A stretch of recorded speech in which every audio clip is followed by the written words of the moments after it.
আসসালামু আলাইকুম, সাথে নমস্কার। আশা করি আপনারা সবাই ভালো আছেন। তো প্র্যাকটিস পার্টনার, আসলে এই প্র্যাকটিস পার্টনারটা আসলে কি?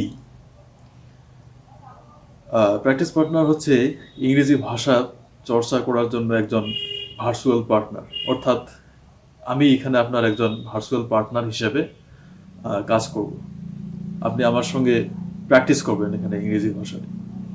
তো কেন এই চ্যানেলটি করা, সেই প্রসঙ্গে আসছি। আজকের এই বিশ্বায়নের যুগে আসলে আমরা সবাই নিজ নিজ অবস্থানের থেকেই ছুটে চলেছি।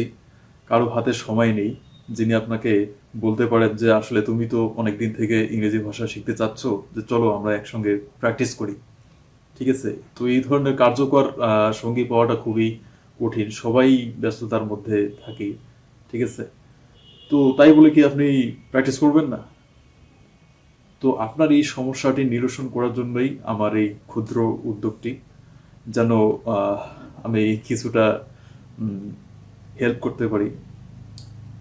আসলে আমি তেমন একজন ইংরেজি ভাষা বিশারদ নই যে খুবই আমি ইংরেজি জাহাজ একদম, তা না। আমি নিজেও একজন ইংরেজি শিক্ষার্থী এবং শেখার চেষ্টা করছি সবসময়। তো আহ, এই প্র্যাকটিস সেশনের গুলোর মাধ্যমে আমরা উভয়ই শিখবো, এটাই আমার প্রত্যাশা আর কি। তো আহ, আসলে আমি যখন ইংরেজি ভাষাটা শেখার চেষ্টা করতাম আমার ছাত্র জীবনে, তখনও এই সমস্যাটি আমি আহ, ভোগ করেছি যে আসলে বিভিন্ন ফ্রেন্ডকে যখন বলতাম যে দোস্ত চলো একটু একসঙ্গে প্র্যাকটিস করি, তো দেখা যাচ্ছে যে কয়েকদিন করার পর সে বলতেছে দোস্ত আজকে তো আমার একটু প্রবলেম রে, আজকে তো হচ্ছে না। তো দেখা যাচ্ছে যে সেদিন আর হলো না। তো এরকমটা যেন না হয়, সেই দিকটা বিবেচনা করেই আমার এই চিন্তাটি, যেন আমি সত্যিকার অর্থে যারা ইংরেজি শিখতে ইচ্ছুক সেই শিক্ষার্থীদের জন্য যেন আমি কিছু করতে পারি। তো সেই চিন্তা থেকেই আমি সিদ্ধান্ত নিলাম যে আসলে আমি যদি ভিডিও প্র্যাকটিস সেশনগুলো তৈরি করতে পারি, যার মাধ্যমে হাজারো শিক্ষার্থীর জন্য এটা সহায়ক হবে। তো সেই প্রত্যাশা থেকেই আমার চ্যানেলটি শুরু করা। তো এখানে আমি রেগুলার এই ধরনের বিভিন্ন টপিকসের উপর প্র্যাকটিস সেশন ভিডিও আকারে পাবলিশ করে থাকব। তো আপনারা অবশ্যই, আপনাদেরকে তেমন কিছুই করতে হবে না, কোনো পে করতে হবে না। আপনারা শুধুমাত্র সেই ভিডিওগুলোর যে যেরকম নির্দেশ দেওয়া থাকবে সেইভাবে আপনারা শুধু অনুশীলন করে যাবেন। যতক্ষণ না আপনাদের বিষয়টা আয়ত্তে আসছে, ঠিক ততক্ষণ পর্যন্ত আপনি অনুশীলন করতে থাকবেন।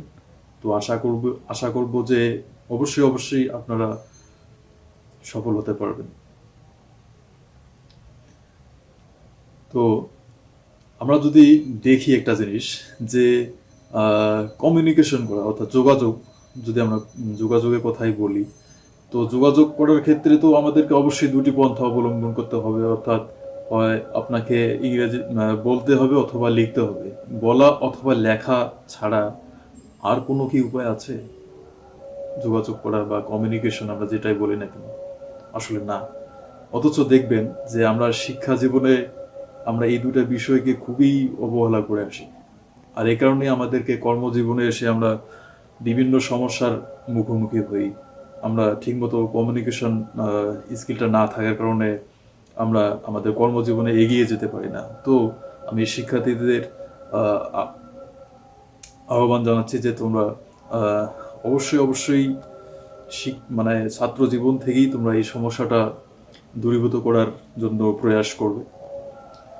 তো আপনারা যদি আমার এই কথার সঙ্গে একাত্মতা প্রকাশ করে থাকেন, একমত হন, তো অবশ্যই আপনি তো আহ, থাকবেনই, এবং সাথে আপনার আশেপাশে যে সমস্ত শিক্ষার্থীরা এই ধরনের সমস্যায় ভুগছে তাদেরকে আমার এই ক্ষুদ্র প্রচেষ্টাটি সম্পর্কে অবগত করবেন, এবং নিয়মিত প্র্যাকটিস সেশনগুলো অনুশীলন করার জন্য চ্যানেলটিকে অবশ্যই সাবস্ক্রাইব করবেন এবং নোটিফিকেশন বাটনটি অন করে রাখবেন, যেন কোনো ভিডিও আপলোড করা মাত্রই আপনারা সেটার নোটিফিকেশন পেয়ে যান।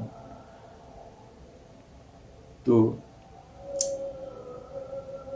সবাইকে ধন্যবাদ জানাচ্ছি এতক্ষণ সাথে থাকার জন্য। আশা করি কার্যকর পদ্ধতিতে ইংরেজি ভাষা অনুশীলনের মাধ্যমে আপনারা সকলেই এগিয়ে যেতে পারবেন। সকলের মঙ্গল প্রার্থনা করেই এখানে শেষ করছি।